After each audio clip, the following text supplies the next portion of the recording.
Olá, querido aluno, essa é a nossa última competência da nossa disciplina de Economia Internacional.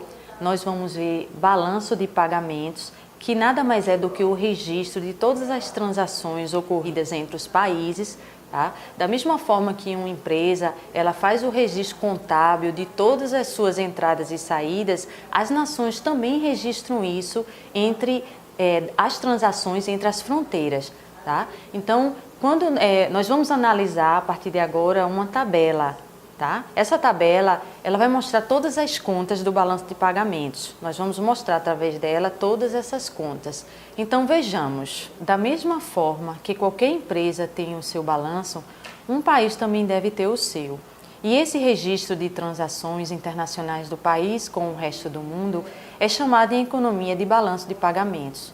As contas também funcionam como um balanço normal, com o método das partidas dobradas. Vocês já ouviram falar disso? Ou seja, onde para todo crédito há um débito no mesmo valor. É desta forma que se registra entradas e saídas no balanço de pagamentos, qualquer que seja ele. Tá? Essa tabela aí mostra como é o método das partidas dobradas, que é débito e crédito. E aí, vamos então agora passar para o conceito. Vejam, o conceito de balanço propriamente dito nada mais é do que o resumo contábil das transações econômicas do país com o resto do mundo. Ou seja, tudo que entra e sai do país é registrado no nosso balanço de pagamentos. No Brasil, desde 2001, quem faz esse levantamento e registro é o Banco Central do Brasil. Como já mencionamos, as contas serão creditadas e debitadas de acordo com o método das partidas dobradas. O importante saber é que toda entrada de divisas chamamos de moeda estrangeira, tá? Entrará numa conta do balanço de pagamentos e receberá o valor positivo. E toda vez que compramos algo lá fora do país ou precisamos fazer pagamentos e doações, ocorre a saída de divisas do país. Estas contas serão registradas em débito com sinal negativo. Vamos a alguns exemplos para que fique bem claro, né, para nós essa questão. Sempre que exportamos, enviamos mercadorias para fora do país. Quando o nosso cliente estrangeiro recebe a mercadoria, ele envia as divisas, o dinheiro como pagamento pela compra. Esse dinheiro é sempre colocado na entrada com um sinal positivo, correto? Sempre que recebemos doações do resto do mundo por algum motivo, para algumas instituições de caridade, por exemplo, quando algum país resolve transferir parte da renda para as doações, e nesse caso não exige contrapartida, entram também com um sinal positivo.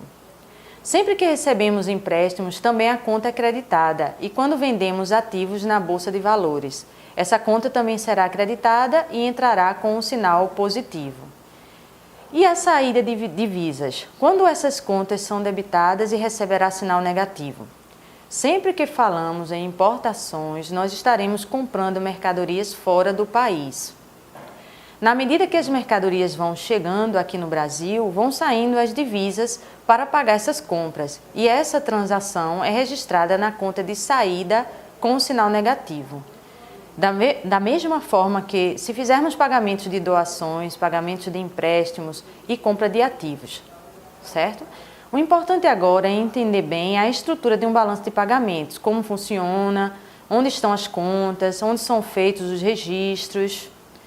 Pela tabela resumida do balanço de pagamentos que vocês podem ver, podemos perceber duas grandes categorias de contas, onde estão inseridas as diversas subcontas e siglas. Vamos chamar de siglas, tá certo? Ao final, falaremos de erros e omissões, que é uma outra conta de acerto e do resultado de balanço de pagamentos. A primeira conta é onde se faz o registro físico, ou seja, o registro das compras palpáveis, das compras materiais. São as transações correntes, nós chamamos de conta 1. Para poder destacar, distinguir. A outra é a conta capital e financeira, nós chamamos de conta 2. Na verdade, existem diversas siglas dentro dessas duas grandes contas. Vamos analisar agora a primeira grande conta, que são as transações correntes. Essa tabela, ela está com as grandes contas que já mencionamos e algumas das principais siglas, porque a completa contempla diversas siglas dentro dessas subcontas.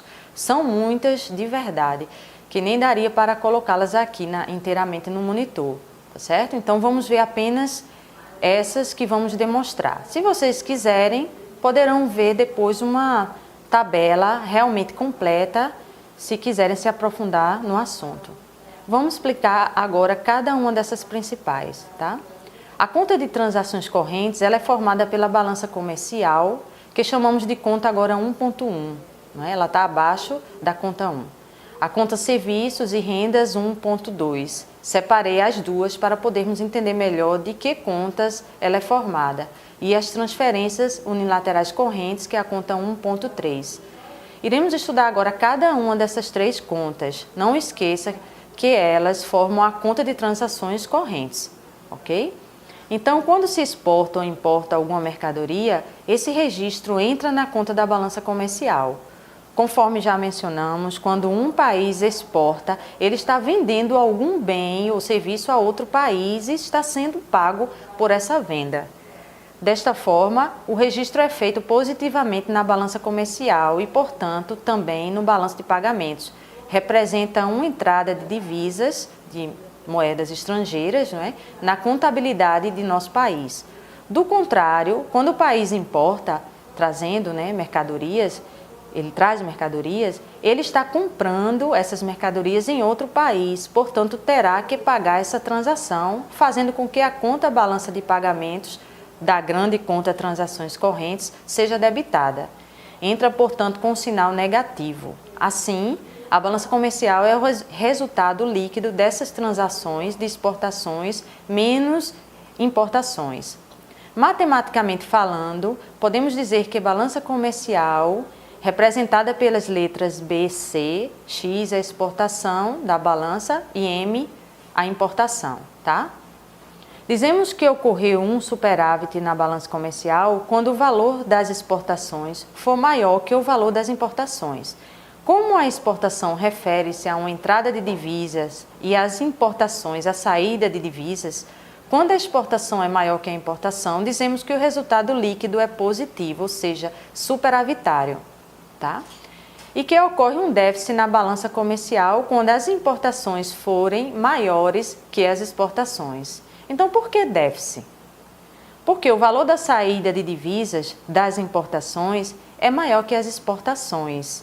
Isto é, maior que a venda de mercadorias fora do país. Vamos agora à conta serviços.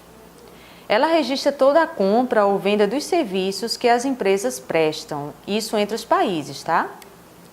Está nessa conta, então, todo o gasto realizado com viagens ao ou do exterior, isto é, de pessoas vindas do exterior ou de pessoas que irão viajar ao exterior. São gastos de pessoas daqui em viagens ao exterior e de não residentes em viagem para cá. Registro de transportes é outra sigla, fretes de cargas ou transporte de pessoas, registro de gastos de pessoas que não moram aqui com a utilização de equipamentos nacionais e registro dos gastos de pessoas daqui com a movimentação de pessoas ou equipamentos estrangeiros, certo? Tem também o registro de seguros relativos à movimentação de pessoas e cargas. São os seguros de viagens internacionais contratados em outro país. Quando você viaja para o exterior, sua bagagem, etc., você tem que assegurar. Quem nunca viajou para outro país precisa saber que deve fazer um seguro viagem, não é?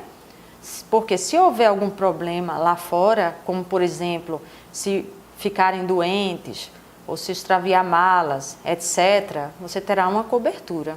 Em outros países é diferente do nosso. Há países que não têm hospitais públicos para estrangeiros, não é? Você precisa ser cidadão para poder ter o direito de usufruir desse benefício. Bem, existem muitas outras operações relacionadas à negociação de serviços entre os países, que são registradas nessa conta serviços. Tem aluguel de equipamentos, fretes, etc.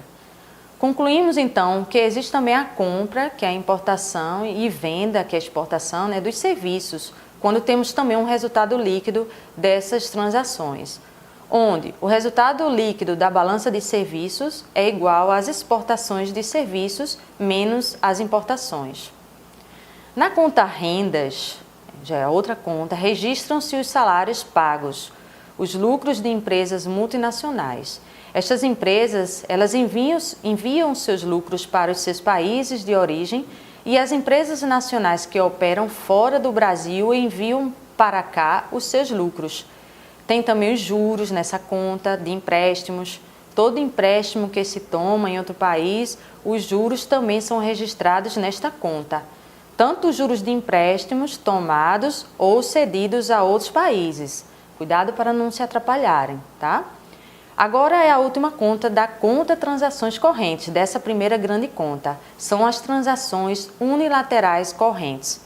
Esse é um registro de via de mão única, ou seja, não há contrapartida do país que recebeu. Esse registro parte de um só lado. São as doações, os donativos para países que passaram por catástrofes, não é? Por exemplo, ficaram países arrasados. Então, esses países enviam remessas de ajuda e entra por essa conta. Concluído o estudo da conta transações correntes, né, dessa grande conta, vamos agora à segunda grande conta, que é a conta capital e financeira. Nessa conta são registrados bens não financeiros, são representados por marcas e patentes. Aí você pode me perguntar o que quer dizer isso, né? Se uma empresa deseja usar aqui no Brasil uma marca internacional, uma marca de outro país, ela deve registrar na conta capital essa aquisição, tá certo? Na conta financeira já são registrados tudo que está relacionado a investimentos ou reinvestimentos produtivos, ou seja, sempre que uma empresa de outro país deseja investir em algo aqui no Brasil, essa empresa internacional remete o dinheiro para uma empresa sua aqui ou reinveste aqui os seus lucros na sua própria empresa mesmo. Podem reinvestir também em uma nova unidade, isso varia muito. Na conta erro e omissões, que é nossa última conta, registra-se as divergências entre fluxos de entradas e saídas de recursos e as variações nos estoques de reservas cambiais do país. Há um exemplo bem claro que nós deixamos no seu caderno de estudos, mas basicamente essa conta ela é usada para fazer acertos no balanço de pagamentos. Registra aquela variação das reservas que não foi explicada por nenhuma outra conta, ou seja, ela não se encaixou em nenhuma outra conta. Por fim, o balanço de pagamentos tem um resultado que pode ser superávit, pode ter um resultado superavitário ou deficitário.